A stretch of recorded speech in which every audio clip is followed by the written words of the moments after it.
चित्रकूट से। गुरुदेव, आपके चरणों में कोटि कोटि प्रणाम। महाराज जी, जीवन में काफी दिनों से एक प्रश्न मन में चलता है कि भाग्य और पुरुषार्थ में क्या ज्यादा बलवान है? क्या हम अपने पुरुषार्थ से भाग्य को बदल सकते हैं? महाराज जी, मैंने अपने जीवन में कई बार अगर पुरुषार्थ बलवान पुरुषार्थ किया जाए तो साधारण पुरुषार्थ से प्रारब्ध को नहीं बदला जा सकता। अगर बदला ना जा सकता तो भगवत प्राप्ति किसी को होती ही नहीं। केवल प्रारब्ध के अनुसार ही चलने वाले पशु पक्षियों की तरह हमारा मनुष्य जीवन होता।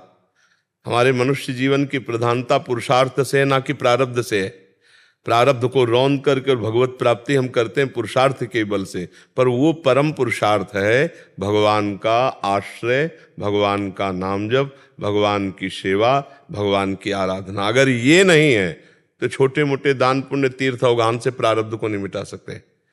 अवश्य में भोक्तव्यम कृतम कर्म शुभाशुभम, जो हमसे कर्म हुए उनका भोग भोगना पड़ेगा।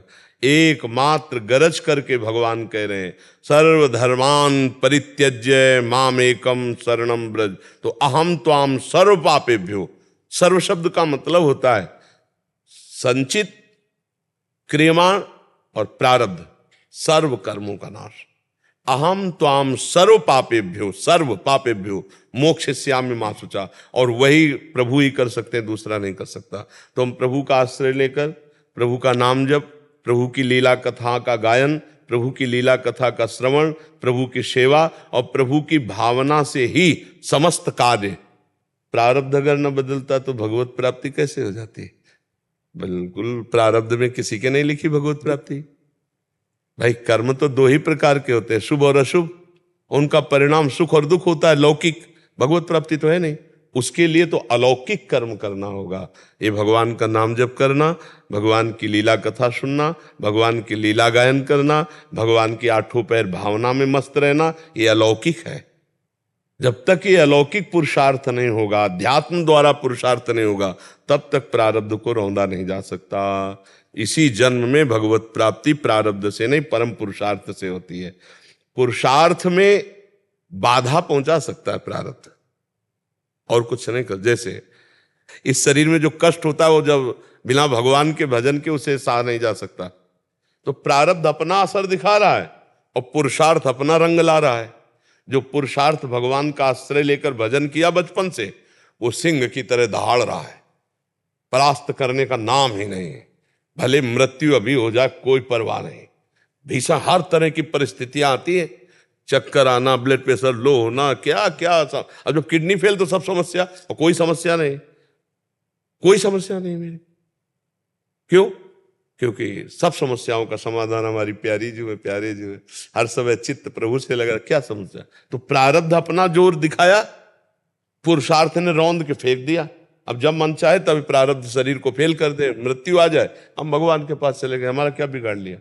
अगर भगवान से न जुड़े होते तो ये नहीं बोल सकते थे कि हमारा क्या बिगाड़ लिया। नहीं, हाँ, तो प्रारब्ध उनको परास्त करता है जो भगवान से विमुख है, जो भगवान के सन्मुख होकर भगवान का नाम जप करते हैं, भगवान के आश्रित हैं। वो प्रारब्ध को रौंद देते हैं। बिल्कुल नियत समय पर जैसे बचपन में उठते थे जवानी में, वैसे ही है पूरी दिनचर्या। जो हमारी दिनचर्या निरोग अवस्था में थी, वही रोग अवस्था में। क्या बिगाड़ लिया? हाँ, जो पीड़ा है वो और भजन कराती है। जैसे एक गार्ड रख दिया जाए कि हर समय हमें सावधान रखना, ऐसे किडनी हमारी गार्ड है। हर समय हमें कहती सावधान, तुम्हें मरना है। राधा राधा राधा राधा राधा राधा राधा राधा। पुरुषार्थ अगर भगवान के आश्रित होकर किया जाए तो प्रारब्ध की धज्जियां उड़ा दी जाती है, और नहीं प्रारब्ध धज्जियां उड़ा देता है। किसका प्रश्न था? समझ पा रहे आप? हाँ, भगवान का नाम जब भजन रूपी ये परम पुरुषार्थ ही प्रारब्ध को मिटा सकता है, दूसरा नहीं। कृष्ण दास जी महाराज, महाराष्ट्र से।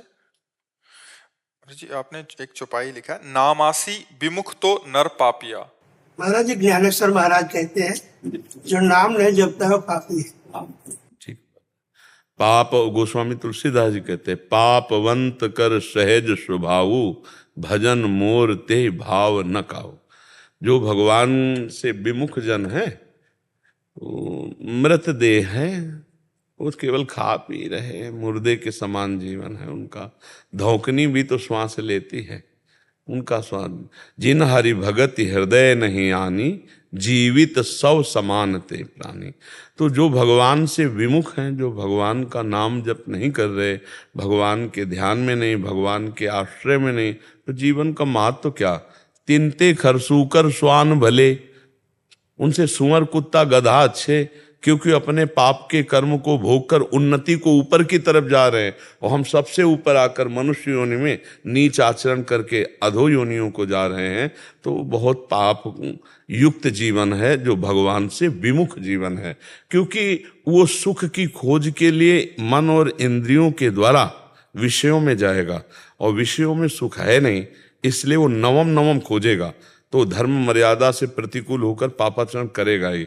और जब हम नाम जप करते हैं तो ये शरीर एक रथ है, इंद्रियां इसके घोड़े हैं, मन इसकी लगाम है, और बुद्धि इसका सारथी है। भगवान श्री रामचंद्र जी ने, जब विभीषण जी ने कहा कि रावण तो रथ में विराजमान हो प्रभु आप, हाँ, तब भगवान ने कहा विजय वाला रथ कुछ दूसरा होता है। तो उसमें खास बात जो हमें पकड़नी है, भगवान ने सारथी को बताया, ईश भजन सारथी सुजाना। तो जिसकी बुद्धि भगवान के भजन में लगी है वो तो सही मार्ग में जाएगा, अगर भगवान का भजन नहीं होता पाप मार्ग में तो जाएगा ही। तो जैसे वो नाम के लिए कह रहे हैं कि नाम जप जो नहीं करता वो पापी पुरुष है, सत्य बात है, सत्य बात है, उससे पाप ही पाप होंगे, क्योंकि बुद्धि शुद्ध नहीं है तो पापाचरण ही करेगी। दो प्रकार के कर्म होते हैं, एक शुभ एक अशुभ। जब भगवान का भजन होता है ये दोनों प्रकार से बिलक त्रिगुणातीत है, भगवान का भजन त्रिगुणातीत है, ये शुभ कर्म के अंतर्गत नहीं, ये शुभ अशुभ दोनों को हटा करके भगवत प्रेम प्रदान करने वाला है। शुभ अशुभ दुर्ग विध्वंस बल तब जयति जयति जग उच्चर है, शुभ भी बंधन है और अशुभ भी बंधन है। भगवान का भजन त्रिगुणातीत है, कालातीत है, मायातीत है। जो नाम जप कर रहे हैं वो त्रिगुणातीत बना देता है, मायातीत बना देता है, गुणातीत बना देता है, निर्द्वंद बना देता है। तो जीव ना जानने के कारण वो सुख की खोज में मना कष्टान इंद्रियाणी प्रकृति स्थान कर सती, तो पाप ही पाप फिर होता है। और जब जीव भजन परायण होता है तो बुद्धि शुद्ध होती है, वो सब में भगवत भाव करके व्यवहार करता है, तो जीवन मुक्त हो जाता है। इसलिए जो महापुरुष ने लिखा वो परम सत्य है जी। और क्या महाराज जी इसमें बस विश्वास करी कह दास तुलसी राम पद अनुराग हूँ। आप बिल्कुल बिल्कुल। आज का सत्संग अगर कोई सुना हो, इनमें बैठे थे तो हमने कहा था हम अपने हृदय की बात कहते हैं, सब शास्त्र सम्मत और संत सम्मत कहते हैं कि प्रभु का आश्रय ही सबसे बढ़कर के साधन है। प्रभु का आश्रय, जो विश्वास करके भगवान के चरणों के भरोसे पे हो गया, इससे बड़ा कोई भी साधन नहीं है। इससे बड़ा, भागवत में 10 हैं तो 10वां है आश्रय, भक्ति में 9 हैं तो 9वां है आश्रय, आत्मसमर्पण, श्रवणम कीर्तनम स्मरणम विष्णुपाद सेवनम अर्चनम वंदनम दास्यम सख्य आत्मनिवेदनम। ये जो आत्मनिवेदन भक्ति है, निर्भर भक्ति है, प्रपत्ति भक्ति है, शरणागत भक्ति है, ये आश्रय है, भगवद आश्रय। एक भरोसो एक बल एक आस विश्वास। जिसने भगवान का आश्रय ले लिया तो भगवान कहते हैं दैवी हेसा गुणमयी मम माया दुरत्या मामेव ये प्रपद्यन्ते माया मेताम तरंतिते। क्या कह रहे हैं गोस्वामी जी कि जिसने भगवान के चरणों का आश्रय ले लिया वो तर गया। मामे वे प्रपद्यन्ते माया मेताम तरंतिते। और ये बात बहुत गुप्त भगवान ने कही, सर्वगुह्यतमम, क्या, सर्वधर्मान परित्यज्य मामेकम शरणम व्रज अहम त्वाम स्वर पापेभ्यो मोक्षयिष्यामि मा शुचा। ये बात बैठ जाए, प्रवचन करना और सुन लेना ये अलग बात है, लेकिन हृदय में स्थिति आ जाना, ये भगवद आश्रित स्थिति, ये बहुत बड़ी स्थिति है। जो मन वचन कर्म से भगवान के भरोसे होकर निरंतर यंत्रवत चेष्टाएं करता है, ये भगवान करा रहे हैं, प्रभु की इच्छा से हो रहा है। अपनी इच्छा को भगवान की इच्छा में मिला दिया, और जिसके हृदय में कोई इच्छा नहीं रही उस हृदय में भगवान का प्रादुर्भाव हो जाता है। जाहि न चाही तुम सन सहज सने बसो निरंतर तासुर सो राउर लिज के। तो ये जो कह रहे हैं ना, ये परम सत्य है। यही हर वैष्णव की जो उत्तम अवस्था को प्राप्त है, जो उत्तम अवस्था को प्राप्त है, हर वैष्णव की यही आंतरिक नींव है, भगवद आश्रय। बने तो रघुवर ते बने, और बिगड़े तो भरपूर, और तुलसी और अंते बने ता बलिवे पे धूर, दृढ़ भरोसा भगवान का। अरे बड़ी मस्ती, भगवत शरणागति होते ही निश्चिंतता, निर्भयता, निशोक, अखिल कोटि ब्रह्मांड नायक, सर्वज्ञ, सर्वत्र, सर्वशक्तिमान, वो हमारे स्वामी हैं। अरे इतना सोच करके नाचने का मन होता है, नहीं होता? हमारे स्वामी, और वो हमें बहुत प्यार करते हैं। कदम कदम पे पता चलता है हमें कितना वो प्यार कर रहे हैं। छुपे छुपे बड़े छलिया हैं, सामने ऐसे छुप के आते कि हम जान नहीं पाते, और वो हमें दुलार, हम उनके सेवक कहलाते हैं, लेकिन वो सेवा करते हैं। हम सेवक कहलाते हैं, सेवा होकर छुप छुप के ऐसे करते हैं कि हम अपने स्वामी को पहचान ही नहीं पाते, और हम जानते हैं कोई सेवक कर गया। वो अरे प्रभु, साक्षात प्रभु ही आते हैं हमारे पास, दूसरा कोई ले जाता, वही विविध रूप धर कर, और हम पहचान नहीं पाते। इसलिए हमें हर समय आश्रित होकर भगवान नाम जप करते हुए अपनी दृष्टि पैनी रखनी है। न जाने किस रूप में मेरे प्रभु पधार जाए, हेले न जाने किस रूप में नारायण आ जाए, हरि आ जाए, तो हमें सबका सब रूपों में भगवान का आदर सम्मान करना है। जी रोज प्रवचन सुनता हूँ, साफ शंका संदेह कुछ नहीं, जी जी खाली दर्शन कर लेते। जी जी जी जी संत जनों को कोई संशय थोड़ी होता है, वो तो भगवत रस का श्रवणेंद्री से पान करने के लिए प्रश्न करते रहते। अब आप पूरी रामचरितमानस, पूरी भागवत, आप जो भी ग्रंथ उठाएं, बड़े बड़े सिद्ध महापुरुष प्रश्न कर रहे हैं, तो उन्हें कोई साधन साध्य संबंधी जिज्ञासा थोड़ी है। वो तो भगवत रस का अनुभव, आनंद, और नवम नवम तो उस श्रवणेन्द्रिय से, जिनके श्रवण समुद्र समाना, कथा तुम्हारे सुबक्सर नाना, धरे निरंतर होए न। मेरे प्रभु की नवम नवम चर्चा, नवम नवम आश्रय, नवम नवम महत्व महिमा, ये हम कान से सुने, यही हमारा नशा है, यही हमारा जीवन है, यही हमारा प्राण है। आशा बसन व्यसन यात्य नहीं, रघुपति चरित होइता सुनहि। बड़े बड़े महापुरुष खोद खोद करके आपस में परस्पर चर्चा करके, बोधयंता परस्परम कथयंति च माम नित्यम तुष्यंति च रमन, उसी में आनंदित होते रहते हैं। ओंकार प्रसाद शुक्ल जी, लखनऊ से। परम पूज्य महाराज जी, राधे राधे। महाराज जी, गुणाक्षर न्याय किसे कहते हैं? जो जैसे घुन नहीं दाना में घुस गया तो सब माल छान के और चुपचाप निकल ही आएगा, वो खोखला बचा रहेगा। ऐसे ही संपूर्ण सृष्टि में एकमात्र सच्चिदानंद भगवान के सिवा कुछ नहीं है माल, और सब है खोखा। इस सृष्टि रूपी गेहूं का खोखा, ये नाम रूप जितना देख रहे हो, और माल है अंदर, सबके हृदय अक्षत अभिकारी, अभिकारी निर्विकार परमात्मा सबके हृदय में विराजमान है। ये बात जो साधक घुस गया भगवान के इन वाक्यों पे, बहुनाम जन्म नावंते ज्ञानवान माम प्रपद्यते वासुदेवा सर्वमिति सा महात्मा सुदुर्लभा। सब जगह भगवान वासुदेव, ये है माल, और ऊपर का खोखा है ये नाम रूप। ये जो नाम रूप देख रहे हो मायाकृत है, और इसमें जो माल है वो है ब्रह्म तत्व, वो है भगवान, वो है परमात्मा। ज्ञानी जिसे ब्रह्म कहते हैं, योगी जिसे परमात्मा कहते हैं, भक्त उन्हें भगवान कहते हैं, प्रेमी जन उन्हें अपने लाडले ठाकुर कहते हैं। उसको जानना पूरी विश्व ब्रह्मांड में, जैसे गोस्वामी जी ने जाना तो कह रहे हैं जड़ चेतन जग जीव जत सकल राम मैं जानी, बंदों सबके पद कमल सदा जोरी जुगपान। ये गुणाक्षर न्याय से जो ये जान गया कि इस गेहूं में माल जो है वो पा लिया और खोखा छोड़ दिया। गेहूं नष्ट नहीं होता, उसमें एक जगह छेद करके घुस जाता, पूरा माल छान लेता है। तो गुरु कृपा से हमारी बुद्धि सृष्टि में घुसी तो देखा ब्रह्म ही ब्रह्म, वासुदेव ही वासुदेव, राम ही राम, सिय राम मैं सब जगह, जिसकी जैसी जित देखो तित श्याममयी। ये है माल, ये है वस्तु, ये है तत्व। जो इस तत्व को प्राप्त हो गया वो होए गुणाक्षर न्याय। जो घुस के खोखा की तरफ नहीं देखा, तत्व की तरफ देखा, और जिसे तत्व बोध हो गया वो ज्ञान सफल हो गया कि सब जगह भगवान को देखना, ब्रह्म को देखना, इष्ट को देखना, परमात्मा को, जो जिस भाव से लगा है पर है एक ही हो, परमात्मा कहो, ब्रह्म कहो, राम कहो, श्याम कहो, कुछ भी नाम लो, उसके अनंत नाम है, अनंत महिमा है। वो है एक तत्व, वो एक ही तत्व। जो ये अनुभव कर लिया उसे गुणाक्षर न्याय कहते हैं। ऊपर के थोथले को छोड़ दिया, ये सब थोथा है, नाशवान वस्तु है। अविनाशी इसके अंदर बैठा हुआ है, हृदय देश में सबके भगवान बैठे, और उन्हीं का अनुभव कर लेना, यही गुणाक्षर न्याय से परमात्म तत्व का अनुभव कर लेना।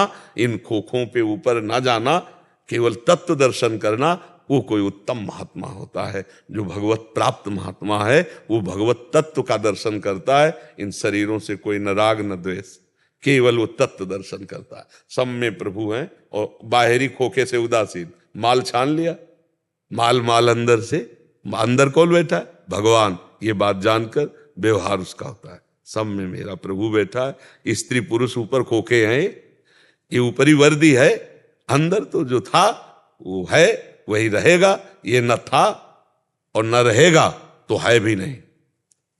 ये प्रतिपल नाश को प्राप्त हो रहा, केवल दिखाई दे रहा है। ये पहले नहीं था और ये बाद में नहीं रहेगा। जो पहले भी था बाद में भी रहेगा और अब भी है, वो उसी को जान लेना गुणाक्षर न्याय कहते हैं। शैलेंद्र कुमार जैन जी। श्री हरिवंश महाराज जी। पूजनीय महाराज जी, आपके चरणों में वंदन। महाराज जी, मैं पिछले 15-20 वर्षों से जनप्रतिनिधि के रूप में कार्यरत हूँ। महाराज जी लिख रहे हैं कि एमएलए हैं सागर के, और दैनिक जीवन में पूजा पाठ के लिए समय निकाल पाना कठिन होता जा रहा है। विरक्ति भाव के चलने मन भक्ति मार्ग पर जाने को होता है, लेकिन जन अपेक्षाओं के प्रति अपने कर्तव्यों को देखते हुए ये संभव नहीं हो पा रहा। स्वयं के कल्याण के लिए कोई मार्ग प्रशस्त करें महाराज जी। देखो, व्यवहार को जब तक परमार्थ नहीं बनाया जाएगा तब तक काम नहीं बन पाएगा। अगर आप एमएलए हैं या कोई भी सरकारी पद है तो जनता के सेवा के पद हैं। क्यों? स्वामी पद तो है नहीं। हमारे राष्ट्र में जितने भी पद हैं सब सेवक पद हैं, समाज की सेवा के पद हैं। चाहे जिस भी पद का नाम लिया जाए वो समाज सेवा पद हैं। अगर हम सेवक भाव से सब में स्वामी भाव ले आवे और धर्म से सेवा करें तो, और भगवान का नाम जप करें तो इसी से भगवत प्राप्ति हो जाएगी। अर्जुन जी से कह रहे माम निस्मर युद्ध च, दो बात कही, बहुत जोर की है ये। युद्ध रूपी कर्तव्य करो और मेरा स्मरण करते रहो, मेरी ही प्राप्ति होगी।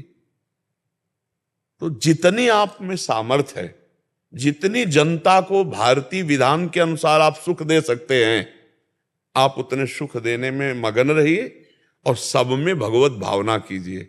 जो अभी आप चर्चा सुन रहे थे, इन्होंने गुणाक्षर न्याय की जो बात की कि सब में प्रभु विराजमान है, आप वैसे प्यार से बात कीजिए और जितनी आपकी जो सामर्थ्य है आप उतना सुख दें उनको, और वही सुख भगवान को अर्पित कर दें कि प्रभु हमसे और बैठ कर के ध्यान धारणा सेवा तो बनेगी नहीं, हम समाज की सेवा को ही आपकी पूजा मानते हैं। और बीच बीच में जो नाम आपको प्रिय लगे, रामकृष्ण हरि, जो नाम आपको प्रिय लगे वो नाम उच्चारण करते रहिए, इसी से भगवान की कृपा हो जाएगी।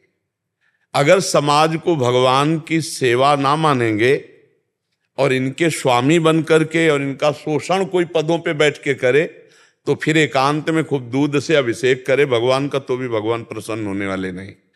कपिल भगवान श्रीमद् भागवत में कह रहे हैं कि जो समाज में बाहर राग द्वेष का बर्ताव करता है और एकांत में मेरे श्री विग्रह की अच्छे अच्छे पदार्थों से अर्चना वंदना करता है, मैं उसकी सेवा ऐसे स्वीकार नहीं करता जैसे राख में किया गया हवन। राख में किया गया हवन जैसे व्यर्थ है, ऐसे उसकी एकांतिक अर्चा विग्रह में की हुई अर्चना वंदना व्यर्थ जाएगी। जो बाहरी सब में विराजमान भगवान का अपमान करता है, द्वेष करता है, तो आपको तो बहुत बढ़िया सेवा मिली। हजारों लोगों के प्रतिनिधित्व हैं आप, आपको पास हजारों लोग अपना दुख दर्द लेके आए और आप उनके दुख दर्द को अपना दुख दर्द मानकर भगवत भाव से जितनी सामर्थ्य है निपटाने की कोशिश करें, ये बहुत बड़ी पूजा हो जाएगी। परहित सरिस धर्म नहीं भाई।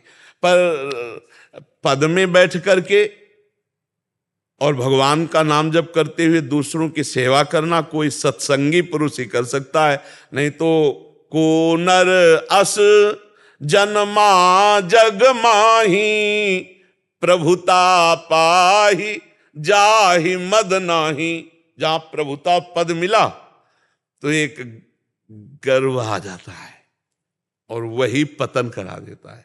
जब दक्ष जी को प्रजापति पद मिला ना, भगवान शंकर के ससुर सती जी के पिता, जो ही प्रजापति पद मिला तो सभा में जब आए तो सब खड़े हो गए, लेकिन भगवान शंकर ब्रह्मा जी ये खड़े नहीं हुए। तो ब्रह्मा जी को देखकर तो नमस्कार किया कि भाई प्रपितामह सब पूरे जगत की सृष्टि रचना करने वाले ना उठे तो कोई बात नहीं, लेकिन जब भगवान शंकर की तरफ देखा तो उन्होंने कहा ये तो बेटे के समान है, क्योंकि अपनी बेटी दान।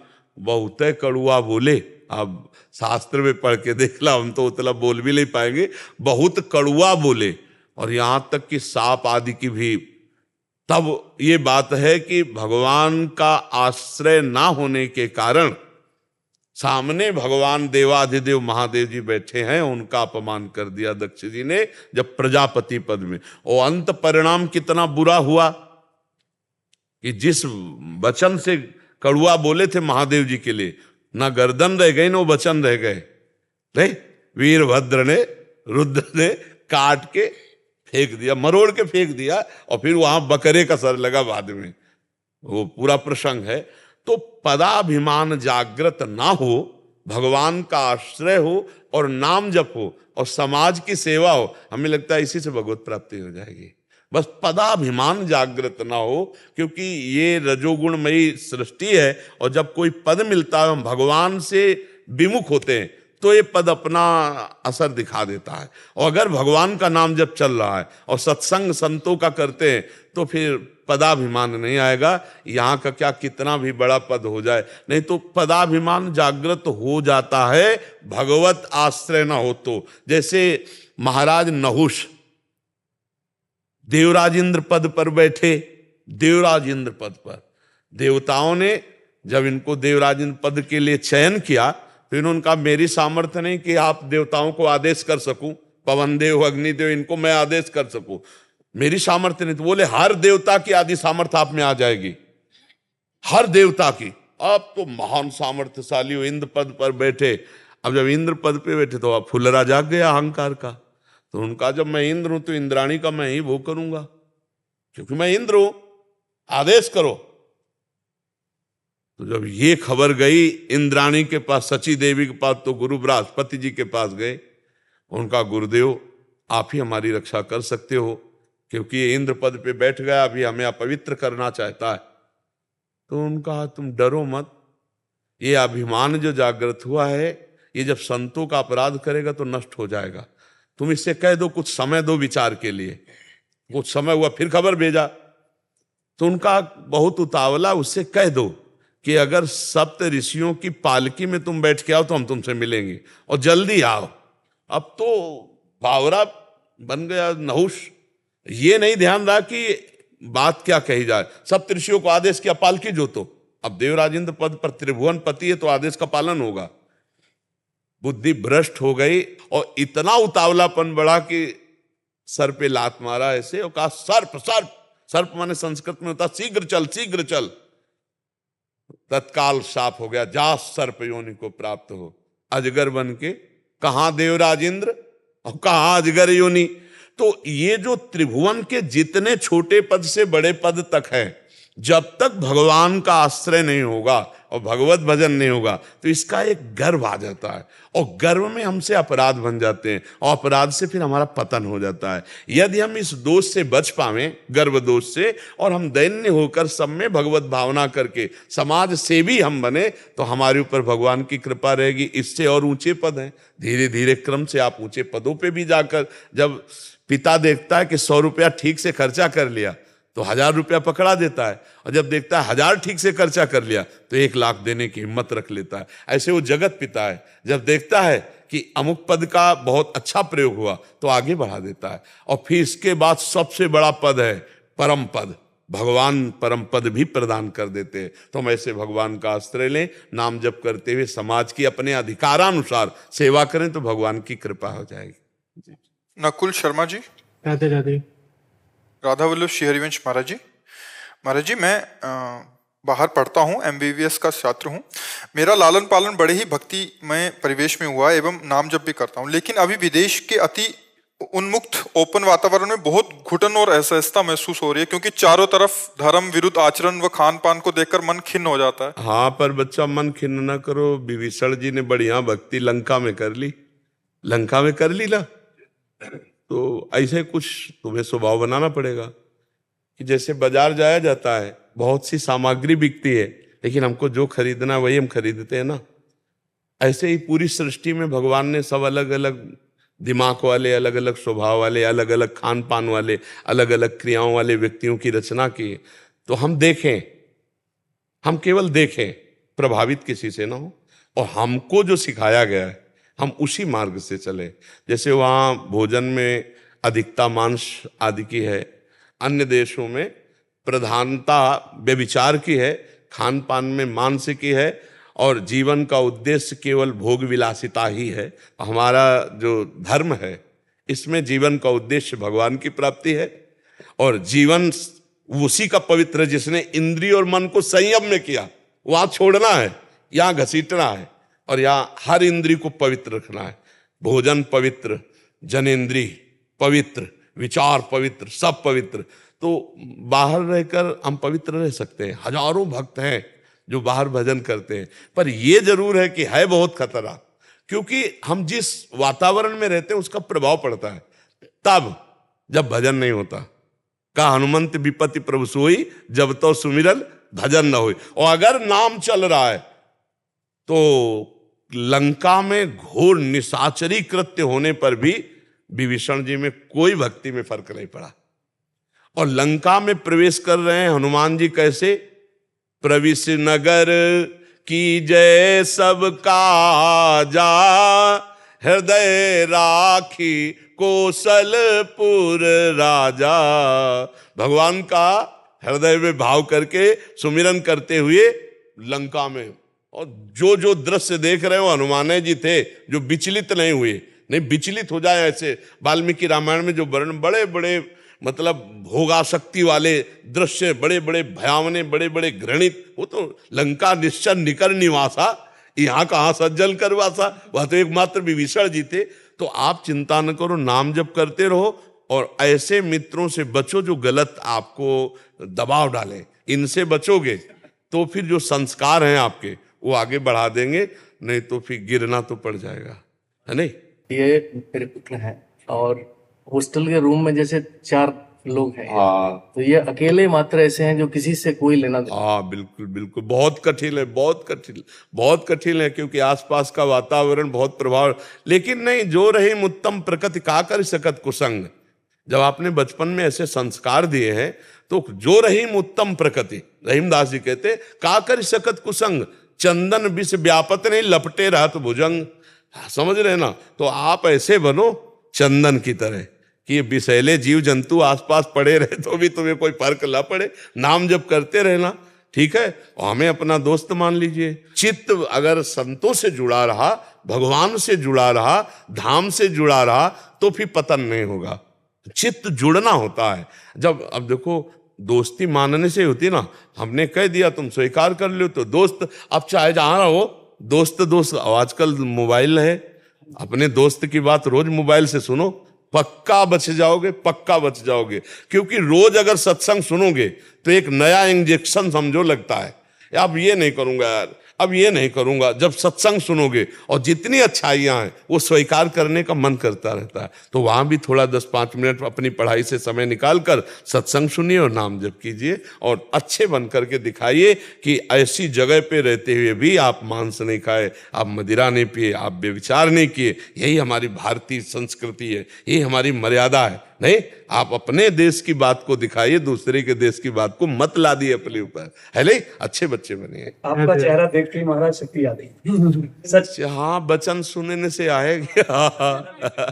नेहा तेजपाल जी पंजाब से। राधे राधे महाराज। राधे राधे महाराज जी। महाराज जी, हमारे परिवार में बच्चे अच्छे आचरण रखते हैं, शुद्ध भोजन पाते हैं, भगवान में विश्वास रखते हैं और नेक कर्म करने में भी विश्वास रखते हैं, परंतु उन्हें हर बार समझाने के लिए तर्क और प्रमाण की आवश्यकता होती है। हम उन्हें यह समझाने में असमर्थ होते हैं कि हमारे पिछले जन्मों के कर्मों के हिसाब से हमें इस जन्म में देना होता है, वो इस जन्म में हमारा द्वारा नवीन कर्म बनाए जा रहे हैं। उनका कहना है कि जब हमें पिछला जन्म याद ही नहीं तो हम ये कैसे मान लें कि हमें पुराने कर्मों का फल मिल रहा है। इन बच्चों को ये अब कैसे तर्क को कैसे समझा। अभी इसी जन्म में आप सब लोग, हम सब लोग 9 महीने माता के गर्भ में रहे, कुछ याद है किसी को?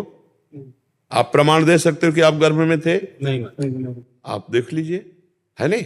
आप 15 दिन पहले क्या खाए थे, आप प्रमाण दे सकते हैं? 15 दिन की बात है, आपको बहुत गणित लगानी पड़ेगी। फिर पूर्व जन्म की स्मृति कैसे आपको जागृत हो सकती है? तो हमको मानना होता है, हम माँ के गर्भ में थे, मानना ना। देखो, हर चीज प्रमाण से ही नहीं होती, मानने से होती है। जैसे हम कहते हैं हम कैसे माने कि ये पिता हमारे हैं, तो इसका प्रमाण माँ है, वो बोलेगी, उसके वचन पर हमें चलना होगा। माँ कहती है ये पिता है तो हमें मानना होगा वे पिता है, हम उसमें तर्क नहीं रख सकते, हमें तो मानना होगा, मानने से जानना होगा। ऐसे हम संत और शास्त्रों की बात जब मानते हैं तो हम ये जान जाते हैं। हमारे शास्त्रों में लिखा हुआ है, हमारे गुरुजन कह रहे हैं, हमारे महापुरुषों ने कहा है, तो हम मानकर जानते हैं। ऐसा नहीं कि आपकी इतनी बड़ी बुद्धि कि जान के मान लोगे। आप जानो आपका पिता कौन है, कैसे जान सकते हो? जान के मानना होगा या मान के जानना होगा? मान के जानना होगा ना। वो केवल माँ ही बताएगी, त्रिभुवन में कोई नहीं बता सकता, वो केवल माँ ही बताएगी ये तुम्हारे पिता हैं।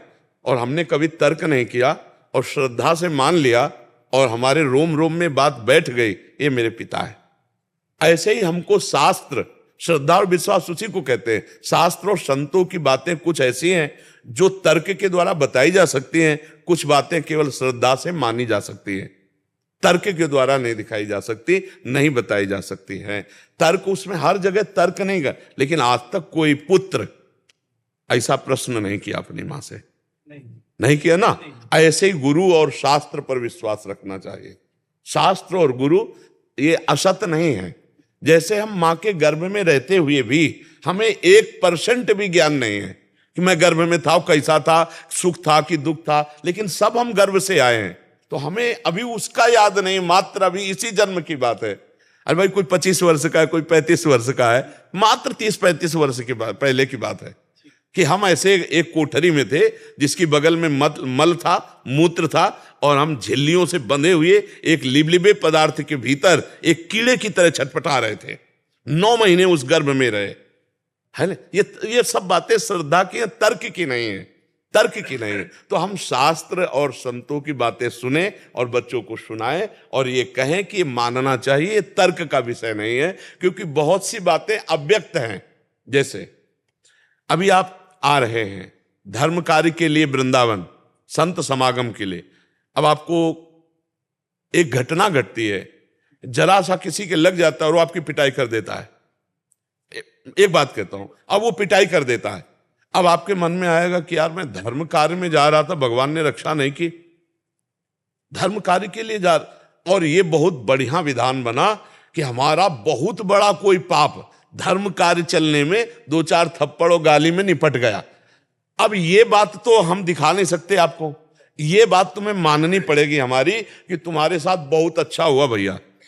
नहीं, ये जो कर्म था ये तुमको भारी कष्ट देने वाला था, बच गए तुम, 2-4 थप्पड़ लगा करके भगवान ने बचा दिया। ये कृपा हुई आपकी, क्योंकि आप वृंदावन आ रहे थे, आप धर्म कार्य में आ रहे थे। जैसे कोई वृंदावन आया, किसी की चैन कट गई, किसी के जेब कट गई, कुछ ऐसे खतरा हो गए, तो लोग कहते हैं ना कि हम तो भगवान के बिहारी जी के दर्शन कर रहे थे, मेरी अमुक वस्तु चली गई। ऐसे हम कहते हैं कि घटना तो घटी और वो नकारात्मक घटी, दुखद घटी, लेकिन ये आपका प्रारब्ध जो भयानक था वो चंद रुपयों में काटकर बिहारी जी ने अपने सामने आपको स्वतंत्र कर दिया। बहुत बड़ा प्रारब्ध कट गया। अब इस पर तुम्हें विश्वास करना होगा, तो तुम्हारा हृदय हर्षित, घटना तो घटी गई पर तुम्हारा हृदय आनंदित हो जाएगा कि भगवान की बड़ी कृपा हुई, आप उत्साह से आगे बढ़ जाएंगे। और अगर इसे नकारात्मक भाव में ले ले, भगवान के लिए वृंदावन गए, मेरी जेब कट गई, मेरा पैसा कट गया, मुझे पीड़ा पहुंचाएंगे, तो क्या सत्य मार्ग का फल ये था क्या?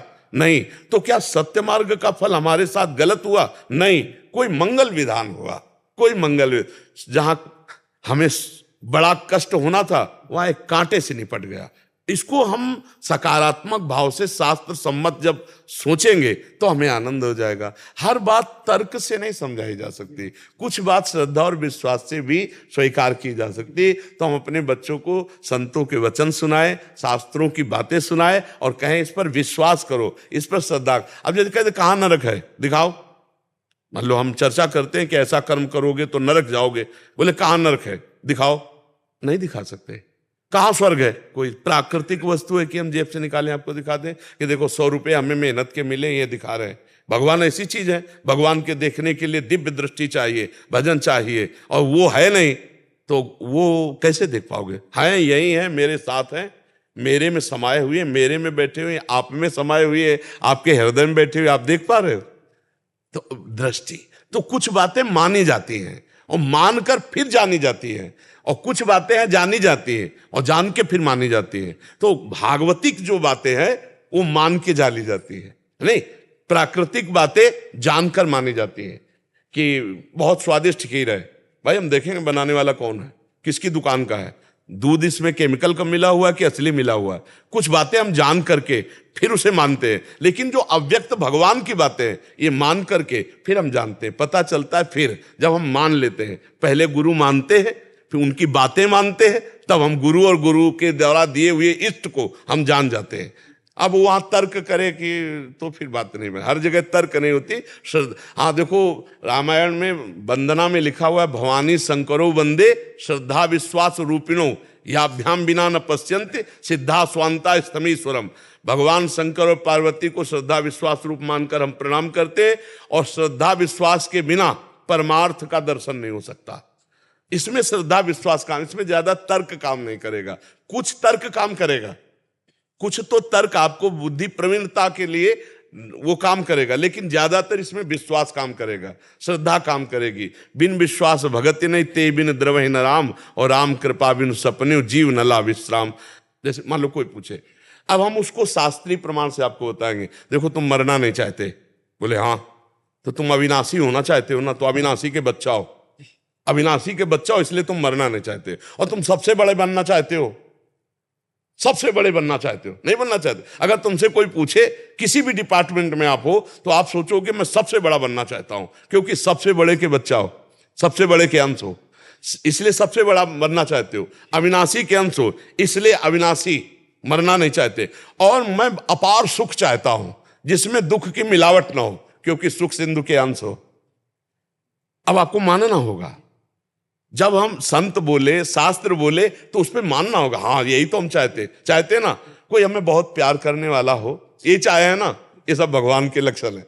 हम भगवान के हैं ये प्रमाण दे रहे हैं, क्योंकि हमारे पिता भगवान अविनाशी, हमारे भगवान सुख सिंधु, हमारे भगवान सबसे बड़े, हमारे भगवान प्रेम सिंधु, और यही तो हम मांग रहे हैं। क्योंकि हम अंश हैं भगवान के, तो हम अपने अंशी की खोज कर रहे हैं, पर प्रकृति में परमात्मा से विमुख होके तो कभी पूर्ति नहीं होगी, वो परमात्मा की तरफ। तो हमें संत सदगुरुदेव शास्त्र की बातें माननी पड़ेंगी, तब हम जान पाएंगे जी। शांतनु कौशिक जी, श्री हरिवंश। श्री हरिवंश महाराज जी। महाराज जी, साधक में क्या क्या अवस्थाएं आती हैं शुरू से आखिर तक, एक बार महाराज जी जानना चाह रहे थे। क्या भक्ति व ज्ञान में अलग अलग अनुभव? हम दो केवल बातें तुम्हें बताएंगे, इसी में से आगे जो अध्यात्म की दिव्यताएं हैं वो तो सब अपने आप आ जाएंगे, उनको रास्ता पूछने की जरूरत नहीं, रास्ता चलने की जरूरत है। दो बातें हैं। उपासक यदि प्रलोभन और भय इन दो में कभी ना फंसे तो जितनी भूमिकाएं ज्ञान की हैं भक्ति की वो सब अपने आप आ जाती हैं। प्रलोभन 3 प्रकार का। पहला कामिनी, काम का, परस्पर शरीरों का आकर्षण ही काम भाव से इतना प्रबल है प्रलोभन में कि पहली घाटी कामय की है कि अच्छे अच्छे साधकों को फैला देती है, अच्छे अच्छे को। मन इतना फिसड्डू है, इतना फिसलने वाला है कि पूछो मत, कभी भी किसी का कहीं भी फिसल सकता है। विश्वास नहीं इस मन का, भगवान के भरोसे से इस मार्ग में अपने मन को संभाला जाता है। बका विश्वास नहीं हमें कि हम निकल जाएंगे, इस जगह से निकल जाएंगे, हम फंसेंगे नहीं, विश्वास नहीं। विश्वास है भगवान निकाल देंगे। भगवान निकाल देंगे, निर्विकार निकाल देंगे, ये विश्वास है, लेकिन हम निकल जाएंगे ऐसा विश्वास नहीं। हमारी एक एक बात को बहुत ध्यान से समझना, तब परमार्थ समझ में आएगा। क्योंकि हम निकल जाएंगे तो अहंकार और अहंकारी का पतन होता है। भगवान निकाल देंगे, ये पक्का विश्वास है कि भगवान जिसकी रक्षा करते करो सदा तिनके रखवारी, जिम बालक राखे महतारी, तो फिर कौन बिगाड़ सकता है। जब जानकी नाथ सहाय करे तो कौन बिगाड़ सके, डरते रहो, फिर कोई नहीं बिगाड़ सकता। तो पहला आकर्षण है कामिनी। अगर इससे निकल गया साधक, बड़ा कठिन है निकलना। मतलब आप ये समझो कि 100 में 2 ही 4 नहीं, शेष तो यही प्रश्न में गिर जाता है, उत्तर नहीं दे पाएगा, निकल नहीं पाएगा। काम, जब काम आकर्षण होता है तो भगवान छोटे नजर आते हैं और काम भोग भगवान से ज्यादा आनंद देने वाला नजर आता है। उस समय केवल गुरु आज्ञा, निषिद्ध कर्म नहीं, भगवान के मार्ग में चलना, कुछ नहीं, राधा राधा भाग भाग भाग, तो बच गया। और जो वीर बनने की कोशिश की, नहीं हमारा क्या बिगाड़ सकता है, तो कोई नहीं बच सकता, कोई भी। 100 के 100 मुंह भरा गिर जाएंगे। उनमें 2-4 वो बचते हैं जो गुरु वचनों की याद करते हैं उस समय कि नए नए हमारे प्राण चाहे भले चले जाएं, लेकिन हम कुमार्ग में कदम नहीं रख सकते। फिर दूसरा है रुपया, कंचन। जब साधक सही ढंग से चलना शुरू करता है ना, तो ये शुरू हो जाता है। अब अगर वो ये समझ पा रहा है कि आए हुए धन का हमारे भोग के लिए नहीं, समाज कल्याण के लिए, जन जीवन के मंगल के लिए, संत सेवा ठाकुर सेवा, ऐसे, तो उसको फंसा नहीं पाएगा।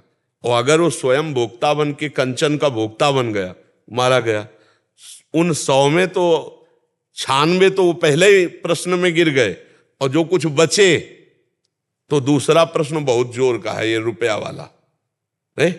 तो कंचन दूसरी। अब तीसरा जो बचा वो नाम रोशन हो जाए, मान बढ़ाई। ये बहुत इतनी जोर का ये खाई है कि इसमें 100 के 100 मुंह भरा गिर पड़ते, कोई एक निकल पावे। प्रलोभन, 2 ही बस शब्द हम बोले थे, प्रलोभन और भय। प्रलोभन में 3, कामिनी, कंचन और कीर्ति। कीर्ति से निकल पावे कोई बिरला नहीं। कंचन विजयी हो सकता है, कामिनी विजयी हो सकता है, लेकिन मन में ये अंदर, अगर ये अंदर है तो भगवत प्राप्ति नहीं होगी, गया। इसका भी तृणादपि सुनीचेन, इस सूत्र से इसे काटा जाता है। तृणादपि सुनीचेन, अपने को तृण से भी नीच समझकर, सो अनन्य गति जाके मति न टरे हनुमंत, मैं सेवक सचराचर रूप स्वामी भगवंत, काट देगा, इस सूत्र से काट देगा। सब रूपों में मेरे भगवान है, तो मान ग्रहण नहीं हुआ।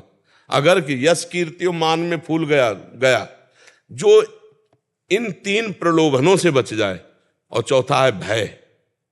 कदम कदम पे भय का मार्ग है, पता नहीं कब कौन सा विकार आकर हमें गिरा दे, पता नहीं कब कौन से, और ऐसे ऐसे भयावह आते हैं कि अब तो गए, अब तो गए, अब तो गए। लेकिन भगवान का भरोसा होता है ना, तो भगवान बचा करके प्रलोभनों और भय से, दोनों से। जो इनके आगे निकलता है, फिर भारी प्रलोभन आता है सिद्धि का, सिद्धियों का। और जो उन सिद्धियों को भी स्वीकार न करे, ये कंचन कामिनी कीर्ति और फिर सिद्धि, किसी भी सिद्धि को स्वीकार किया। इसलिए हमारे ब्रजमंडल में जितने भी सिद्ध हुए हैं, आप ऐसे किसी एक चमत्कारी को नहीं देखेंगे कि तुम्हारा नाम बता दे, तुम्हारा गांव बता दे, तुम किस काम के, ये सब नहीं। वो भगवान के प्रेम की सिद्धि प्राप्त करने के लिए इन सब सिद्धियों का त्याग, जो इन सिद्धियों का भी त्याग कर दे, तब उसके अंदर स्थूल शरीर का राग, सूक्ष्म शरीर का राग, कारण शरीर का राग, ये भगवान हटा करके अपने में लगा देते हैं। जीव ही भगवान की तरफ राग मुड़ा तो उसे अनुराग कहते हैं।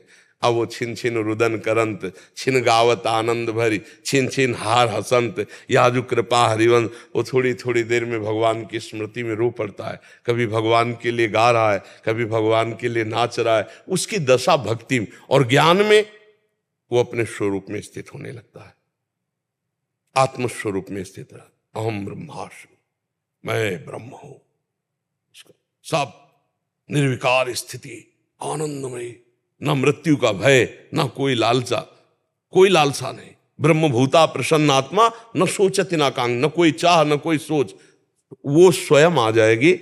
हमको बचना दो बातों से है, भगवान का भजन छुड़ाने के लिए कंचन कामिनी कीर्ति, ये प्रलोभन, फिर सिद्धियों का प्रलोभन और नाना प्रकार के भय। ना हम प्रलोभन से हटने वाले हैं और ना भय से, और रात दिन भजन करते हुए सत्कर्म आचरण, आगे आध्यात्मिक स्थितियां जागृत होती चली जाएंगी। वो अनुभव गाम्य है, वो अनुभव। पहली स्थिति बस यही है कि ये कंचन कामिनी कीर्ति, इन तीन में हम ना फंसे, नहीं प्रायः प्रायः प्रायः फंस जाते हैं। आखिरी हद तक गिरा लेती है, बस आखिरी हद है माया की यश कीर्ति। अपने अपना मान लिया, मान सम्मान कीर्ति, तो मिठिया मिठ हो गया। कि महाराज जी ये जैसे कामनी है, ये बार बार एक बार जोर प्रलोभन आया उसके बार बार भी आता रहता। अरे जब तक भगवान का साक्षात्कार नहीं, आखिरी तक आता रहेगा। योद्धा ऐसा थोड़ी कि एक ही बाण चढ़ाकर छोड़ दे, 1000 बार वो प्रयास करेगा कि तुम्हारे हर कदम पर तुम्हें गिरा दे। तो जब तक भगवान का साक्षात्कार ना हो तब तक बिल्कुल ऐसे ही चलना। ये थोड़ी कि एक बार जीत गए तो जीत गए, नहीं नहीं, वो हर अवसर पे आएगा। जैसे महाराज जी बीच बीच में चिंतन बनता है, हम जैसे आपका सहारा लेके गुरुदेव को स्मरण करके काट देते हैं, फिर न कई बार बार बार और 2-4 दिन के बाद चिंतन बनना कोई परेशानी की बात नहीं है। ध्यान रखना, ध्यान रखना, हम नाम जब कर रहे हैं, हमारा मन कहीं फिसल कर जा रहा है, ये कोई खास बात नहीं।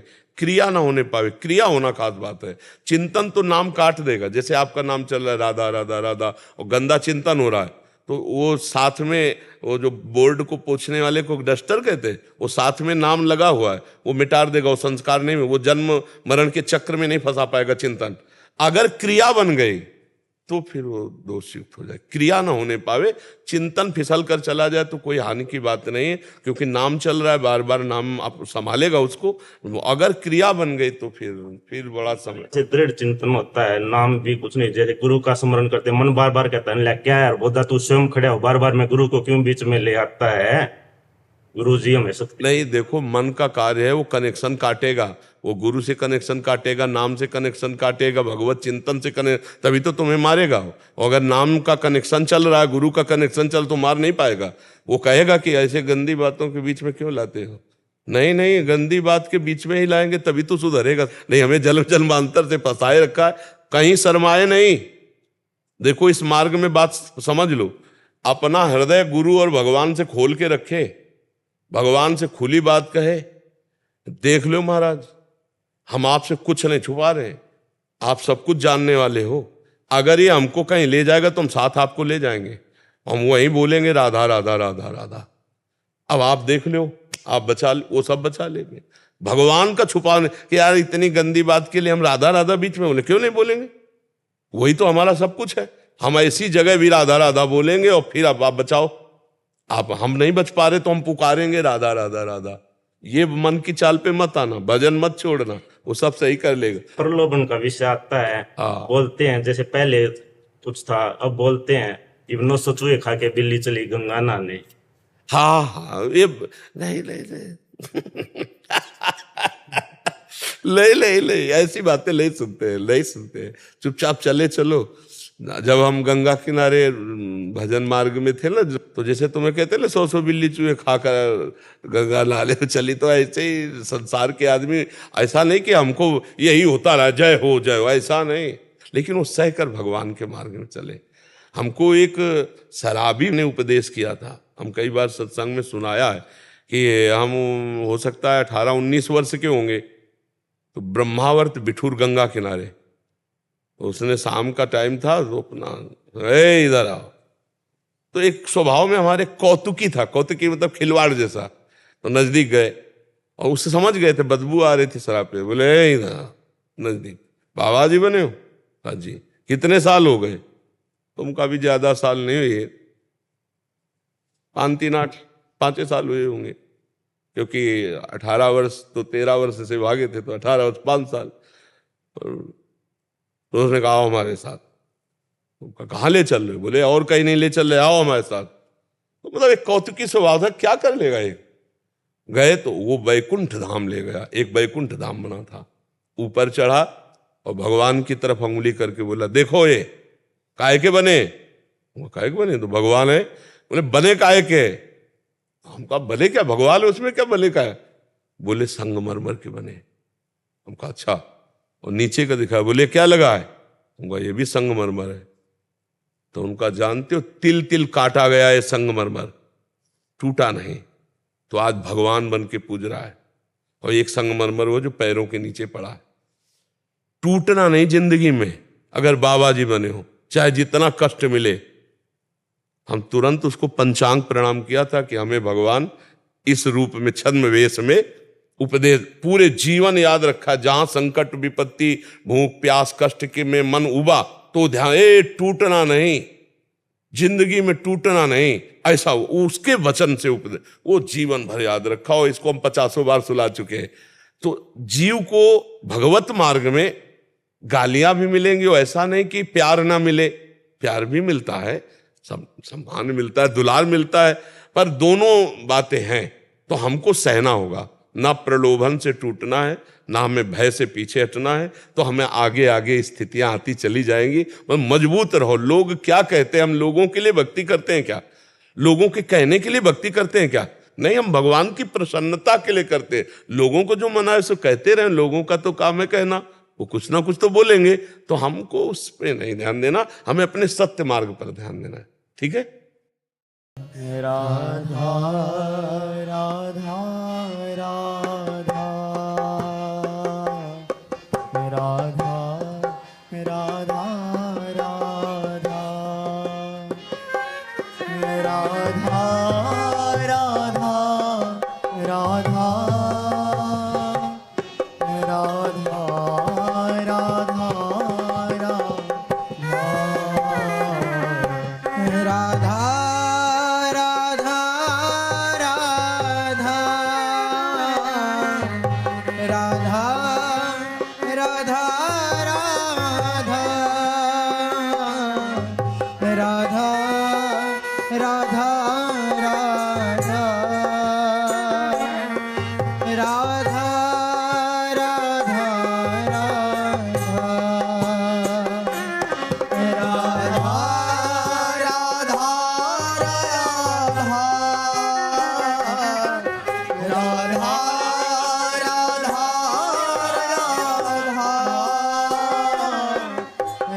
राधा राधा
राधा